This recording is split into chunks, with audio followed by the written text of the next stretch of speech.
The Targaryens, blood of the dragon and the last of old Valyria, were loved by their subjects and admired far and wide as the greatest dynasty in the history of the Western world. But the peace and prosperity of nearly 3 centuries of Targaryen rule was shattered by the usurper, Robert Baratheon, and his band of traitors.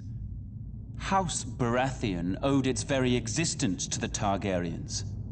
Was it not Aegon the Dragon himself who elevated the bastard Orys Baratheon in the War of Conquest? And what of the Starks, the Lannisters, the Aarons of the Vale? All had been spared and allowed to keep their lands when Aegon could easily have wiped them out.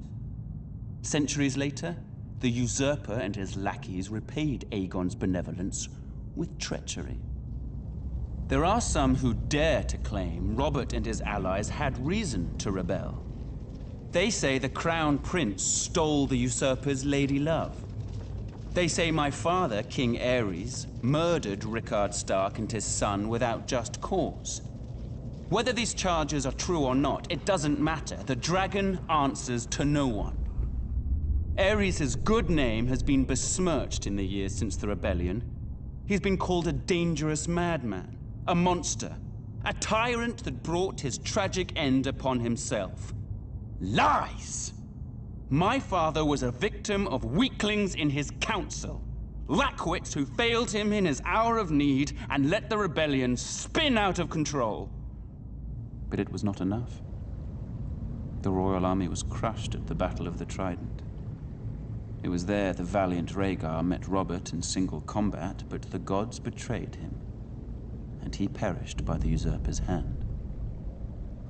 As the Field of Fire had marked the end of the Andal centuries before, the Battle of the Trident seemed to herald the end of the Dragon Kings. When word reached the capital of my brother Rhaegar's death, my father Aerys moved to protect me, as I was the surviving heir to the throne.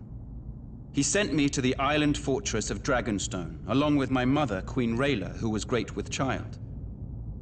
But as my father, my king, Aerys Targaryen, prepared to defend his throne to the bitter end, little did he know of the horrors and betrayals that awaited him and our family.